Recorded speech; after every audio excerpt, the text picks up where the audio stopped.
ஆடி 18க்கு அடுத்த நாள் ஞாயிற்றுக்கிழமை செஞ்ச மட்டன் பிரியாணி. அதுக்கு வந்து பிரியாணி மசாலாவுக்குள்ள தேவையான அரைச்சி எடுத்துகிட்டு முந்திரி, இது பூண்டு, இஞ்சி, பச்சை மிளகாய், கொத்தமல்லி தழை எல்லாம் போட்டு அரைச்சி எடுத்து வச்சுக்குவேன். ஃபஸ்ட்டு நெய்யும் கடலை எண்ணெயும் ஊற்றி அதில் பிரியாணி பொருள்கள்லாம் போட்டு பொரிஞ்சு வரவு அந்த பிரியாணி அரைச்சி வச்ச மசாலும் போட்டு பெரிய வெங்காயம் நல்லா நீளமாக 2 வெங்காயம் அரிஞ்சு போட்டு அதை நல்லா வதக்கணும் வரவு பிரியாணி மசாலா போட்டு வதக்கிட்டு தக்காளி 2-4-5 தக்காளி போட்டு நல்லா வதக்கிட்டு அப்புறம் தான் மட்டன் போட்டு நல்லா வதக்கணும் வரவு தண்ணி விட்டு வர கொஞ்சம் மூடி வச்சுட்டு அப்புறம் தேவையான தண்ணி ஊற்றி அரிசி போட்டு அதுக்கு மிளகாத்தூள், தயிர், உப்பு,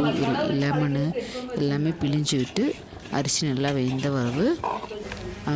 தம் போடுறது. இலையை உள்ளே வச்சு மேலே வந்து தட்டத்து மேலே